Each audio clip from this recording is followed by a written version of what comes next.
Hey, we are live Saturday, week 6, college football, week 5 of the NFL, and we are on here, take questions, comments, getting ready for a big, big day, college football, coming off shitty night, 1-2 last night in college football.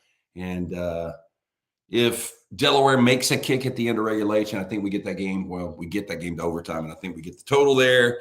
But we end up going 1-2 last night. We had San Jose State, and we had an awful Colorado State team. San Diego State, a little surprising how much they've improved over the last couple of weeks. But anyway, 1-2 to kick off Friday night. Not great. We have 8 plays up today for you. We normally have, for whatever reason, an odd number of plays, but today we've got that even number of 8. So we will get to those in a little bit. But any questions or comments you guys have on week 6 in college football, week 5 in the NFL, let me know, jump on here and we can get into it. Sorry, we're a little late today. Late night. Don't have a lot of those anymore. But we had some friends in town. They came in for Vanderbilt, Alabama. They're about to head to Tuscaloosa. And so we were up a tad bit late last night. But we are on here to talk about not a lot of massive games today, which probably equates to some really good games, typically how that works. There's not a lot of marquee games on the schedule. Obviously, game day is in Tuscaloosa for Vanderbilt, Alabama. I guess we could dub it the rematch, 40-35 last year in Nashville. We do have that game available. If you've been listening to the next round this week, you know where I am on this game. And this number has moved overnight. I think we have a lot of sharp money that is backing Alabama in this spot. I mean, if you would have, told Alabama fans over the last couple of years that you would only be a 12.5-point favorite against Vanderbilt after Nick Saban was gone 2 years, you would have said this program has, flown into the mountain. Some people out there might think that's still kind of true both ways, but Vanderbilt is very improved. It's a different league now, and these numbers are going to be different. And I think today reflects that. Last year, Alabama, a 23-point favorite in Nashville, losing the game outright. Today, that number is 12.5. It basically hovered at 10.5, touched 11 in some spots, went to 11.5 yesterday, and then 12.5 overnight. So that number has really, really inflated. And again, I think it is what we call the smart money on Alabama. Backing the Crimson Tide there minus the 12.5. 2:30 kick, ABC on that one. We do have that side up and available. We did not play any 11 o'clocks. I'm just going to go through and tell you the windows we've got. We do have that Vanderbilt-Alabama game. We have Syracuse SMU, 2:30 ACC Network. We've got Texas-Florida. 2:30 ESPN. If you've been listening to us, you've been following us, you probably know where we're backing on that one. We have Michigan State, Nebraska, 3 o'clock, Fox Sports 1. We have South Alabama, Troy. That's an ESPN Plus game. I will not go out of my way to find that. We have a total in Minnesota, Ohio State, 6:30 window there. We've got the side in Miami, Florida State. We've got a side in Mississippi State, Texas A&M. If you've listened to us this week, you know where I am on that one. Is that it? 1, 2, 3, 4, 5, 6, 7, 8. That's it. That's our 8 plays. So we have got basically 5 in the 4 in the 2:30/3 o'clock window and 4 in the primetime window. So there you go. 8 plays today up and available. You can get them all. We have a daily package available, but we also obviously have a weekly, monthly, and annual package. I got a few games to ask you about for the money line if they aren't on the Lance's lock sign. Yeah, shoot, Ryan. Whatever you want to talk about, man. Even if I've got a play on it, I can tiptoe around some of them, and I will tell you that I've got a play on it. Again, only 8 plays today. I'm a little surprised we had that many. I think it's a really, really tough card. Some games that we did avoid, and we talked about this last night on the broadcast, and we appreciate a couple hundred people jumping on with us live. We are on YouTube now, too.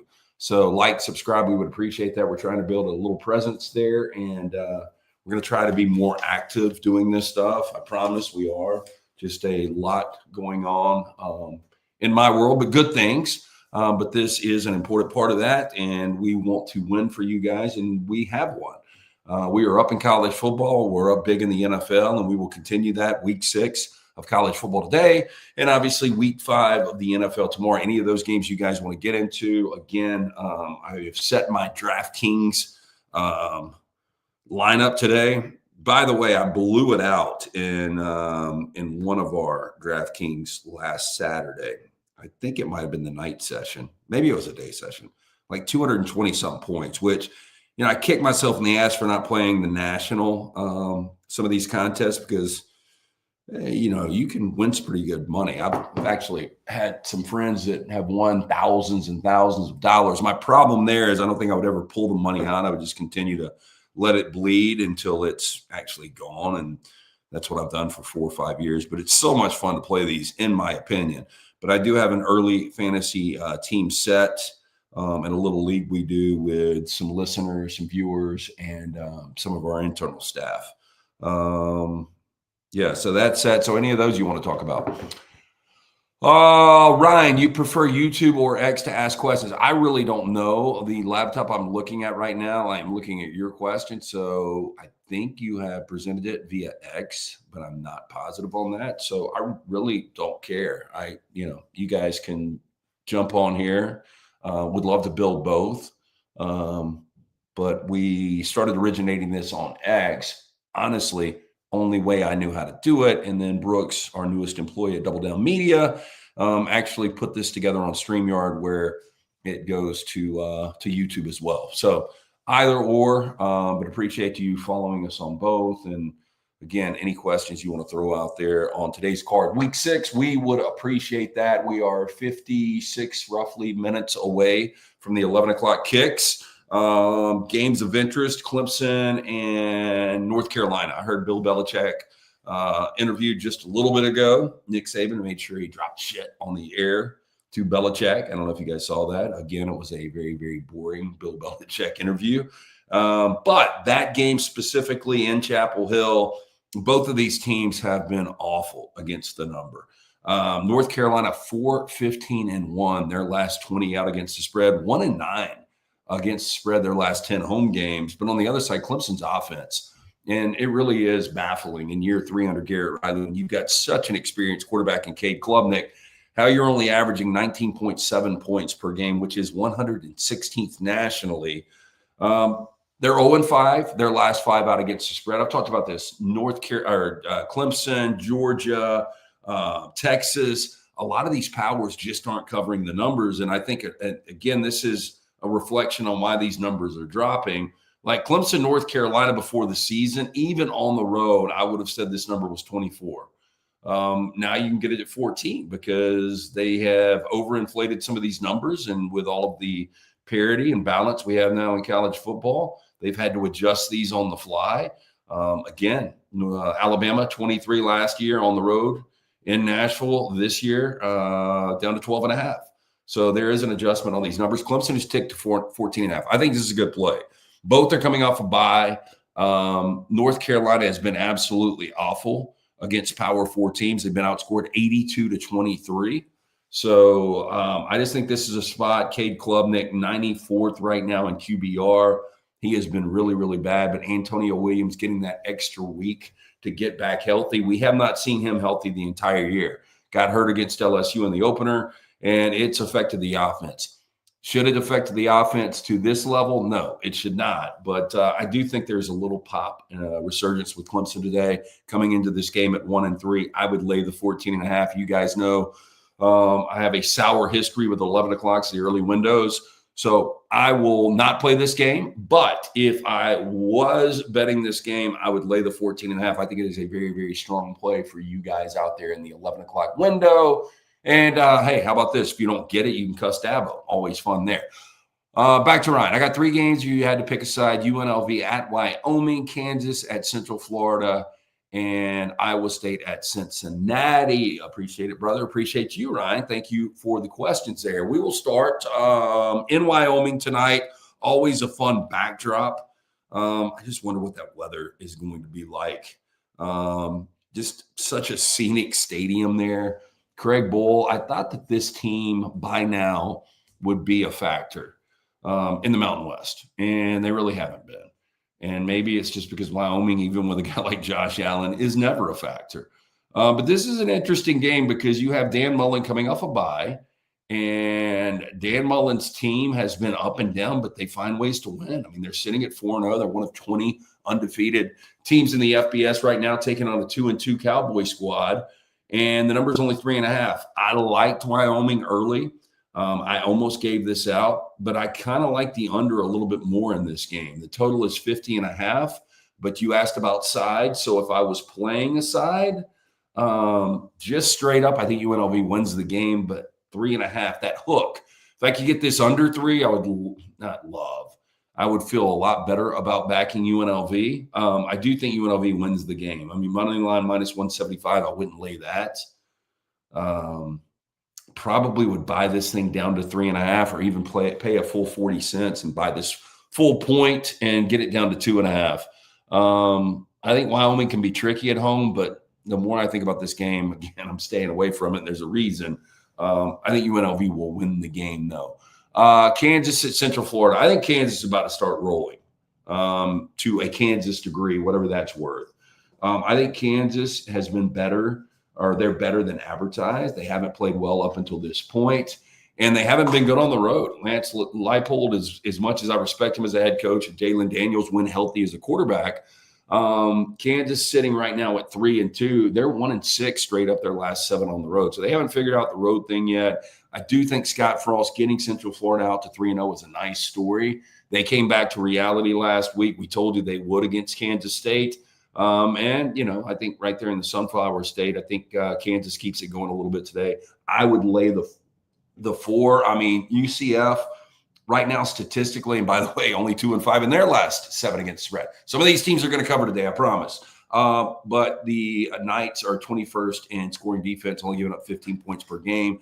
I think a lot of that is just indicative of who UCF has played up until this point. I do like Kansas minus the 4 in that final game, Iowa State, Cincinnati. This is one of those I wanted to play, and I wanted to play it all week, and I thought I would be sneaky with Cincinnati.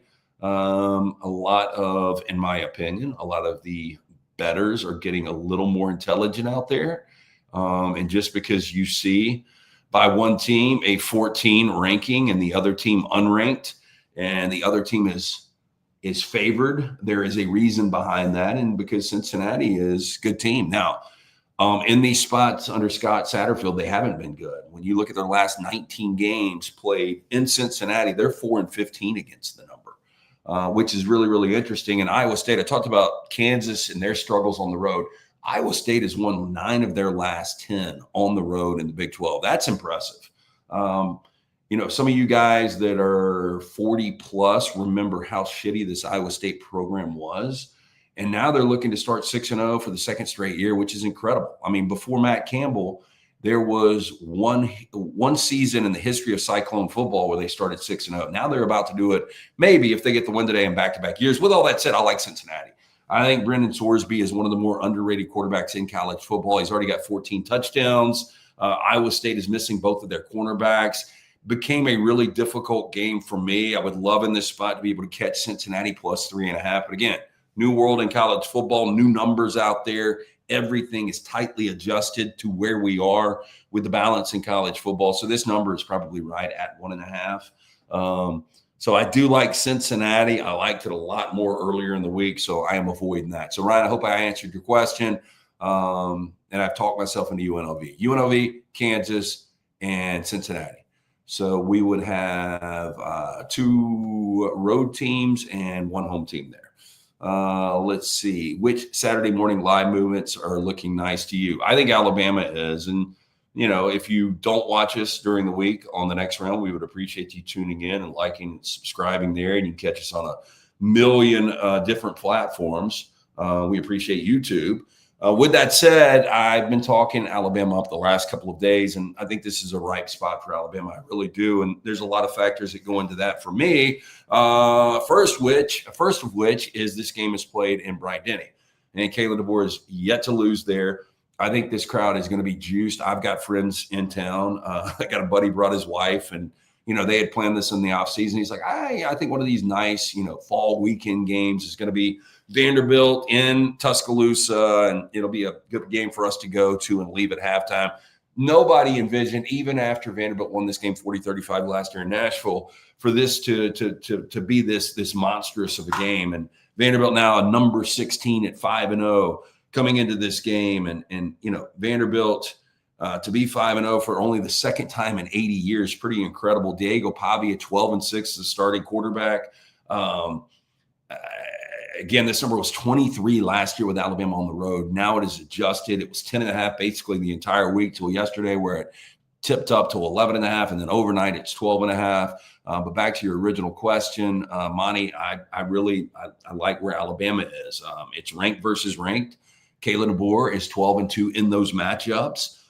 Diego Pavia has been talking a lot of shit, which I love in one regard, because he's been able to back it up. This is what's crazy. Over the last 2 years, Diego Pavia is 12-6 as a starting quarterback. In the 5 years before Diego Pavia, Vanderbilt won a total of 12 games. So 5 years to win 12 games, and in a year and an abbreviated month, basically, he has already got 12 wins. So guy's been backing it up. But basically, if you guys missed the comments, he said, look, if we go out there and play our game, and I was waiting for we will win this game going away. So look, you got a little bulletin board material there for whatever that matters. It didn't work out for Alabama with Tommy Castellanos in Florida State early on, but I do think this is a different Alabama team.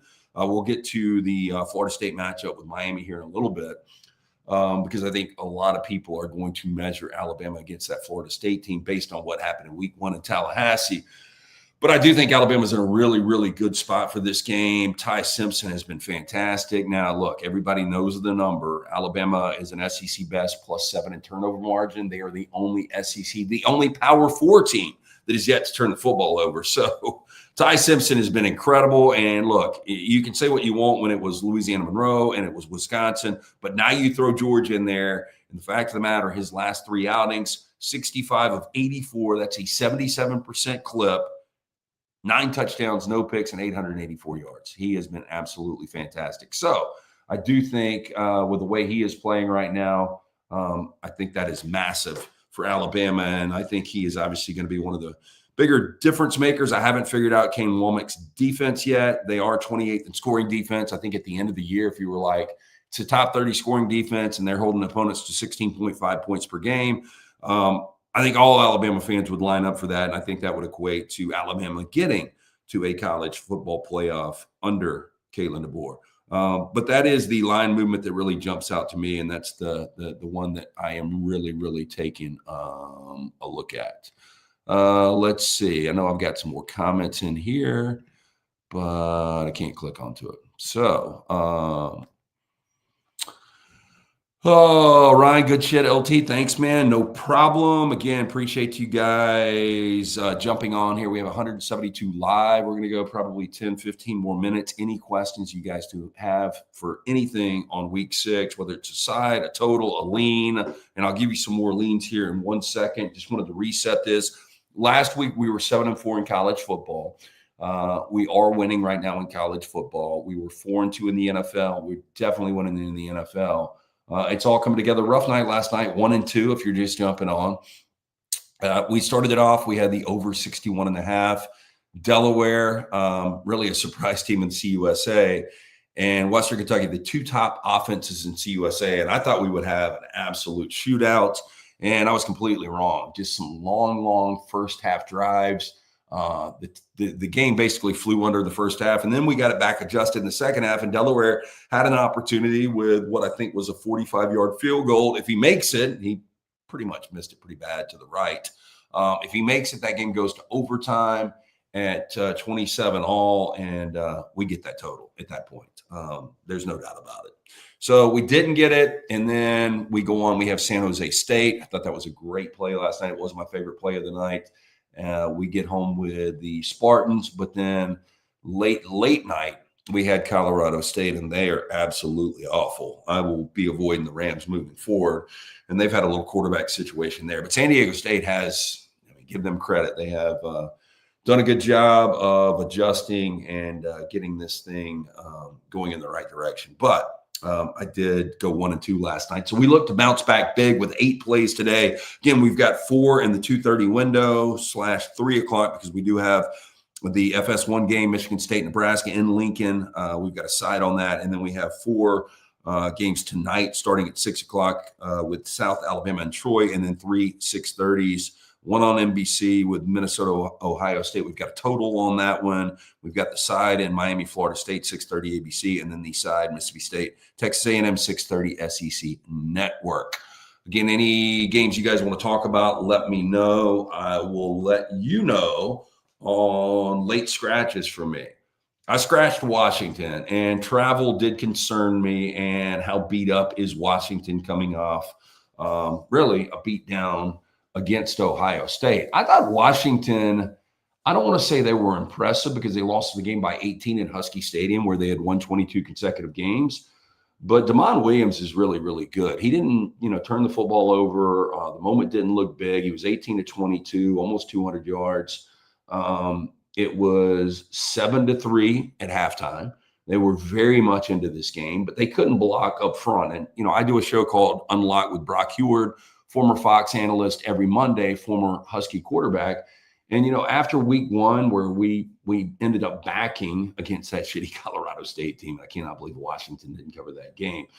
But, I asked him about up front, how is Washington going to fare in year 2 in the Big Ten? And he was like, they don't have the horses right now. They can't play up front with these teams. And I think that really showed in the second half. Ohio State ended up getting to Williams 6 times with the 6 sacks.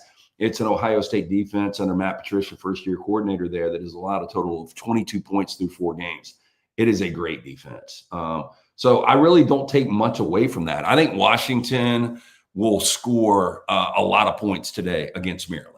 The problem is, will they cover the 5.5? I'm not sure. This Malik Washington kid is real deal. Mike Loxley has found him a gem.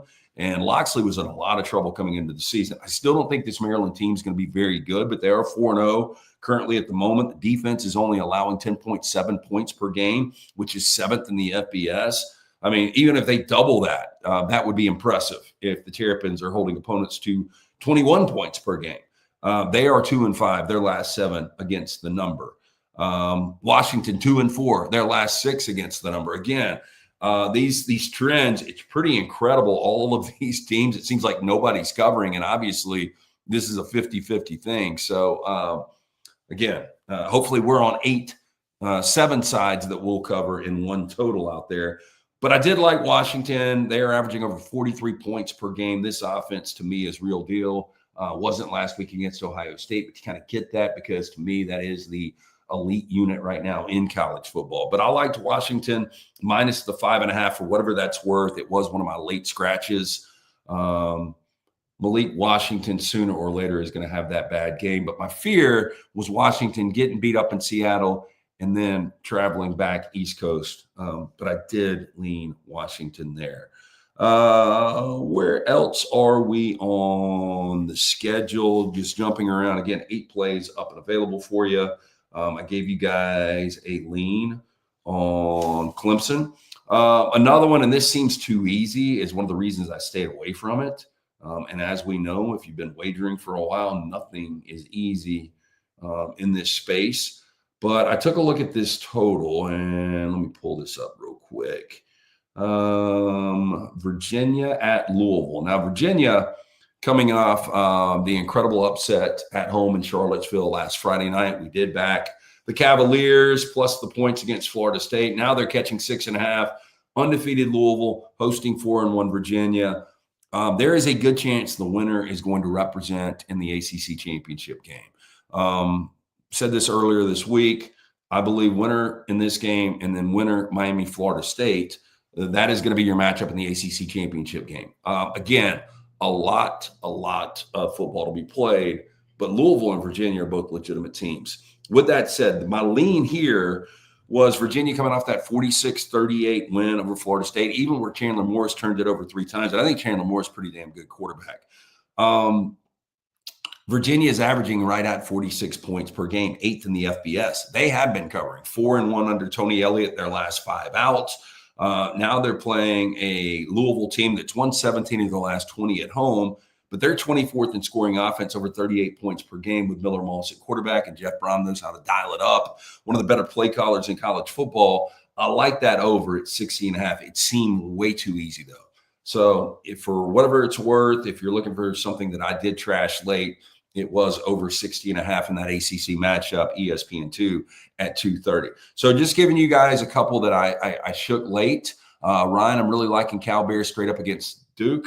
Okay, so I love me some Justin Wilcox. I'm not a big fan of Manny Diaz. I did like this Duke squad coming into the season, coming off 10 wins last year, and they paid Darian Mensah a shit ton of money to come in and take the reins here. Some people reported up to $4 million, which you're not getting a return, although Duke's sitting at 3-2 and Cal sitting at 4-1.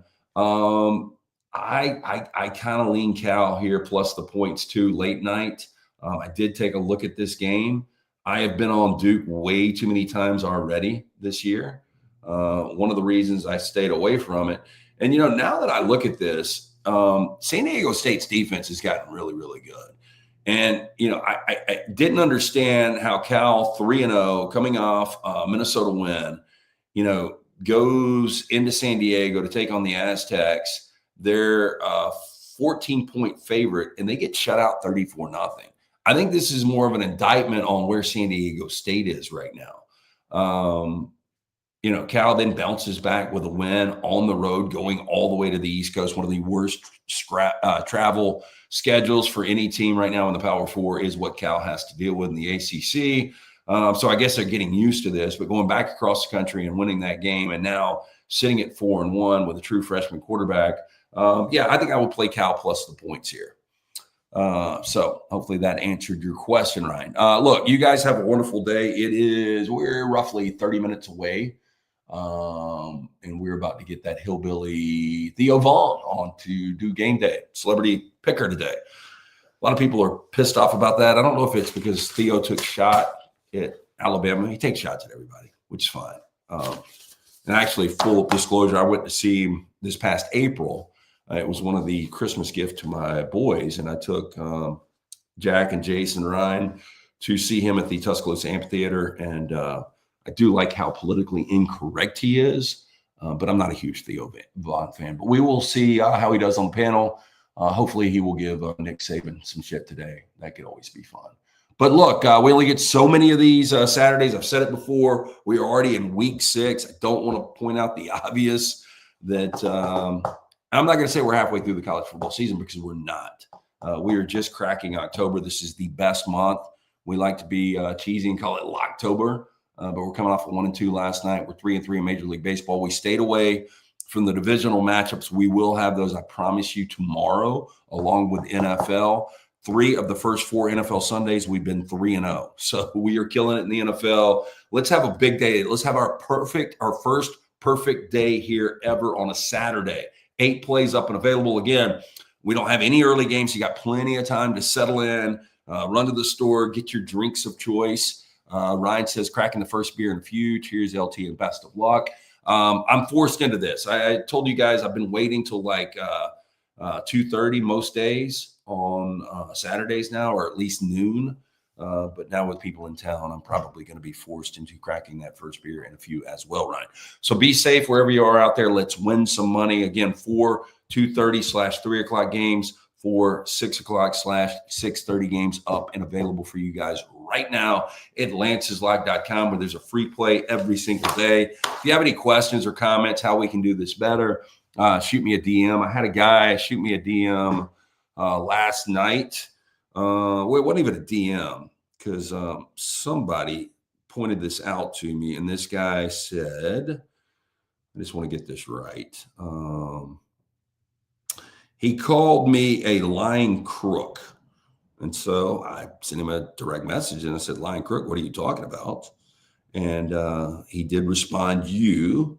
And I said, look, I'm very open about winning or losing. So like, I don't know what you're talking about. Again, I try to be very, very transparent with you guys. There's a lot of ups and downs in this. Hopefully this is a big up. Ryan's saying my DMs aren't open. Okay, I will get on that. I had no idea. I mean, I guess he was able to respond to me because I sent him something. But yeah, I'll get on that. But anyway, appreciate you guys tuning in. Again, we're on YouTube now, so like, subscribe there. We would appreciate that. Let's have a big, big Saturday wherever you are. Be safe. Enjoy these games. Let's win some money today. Let's cash some tickets. Let's have fun doing it. And again, let's enjoy our college football Saturday where we are now in October. Let's get it. Let's have fun. You guys have a wonderful weekend. And again, if we go 8-0, we'll be back on here with you. If Alabama loses to Vanderbilt, we will be jumping back on. Me, Dunaway, Brown, 1, 2, 3 of us in some form or fashion. I'm sure Alabama fans don't want to hear that. But if Alabama was to lose back-to-back years to Vanderbilt, we will find a way to do a post-game show. But guys, have a wonderful Saturday. Be safe out there. Let's cash some tickets, and we will talk to you soon.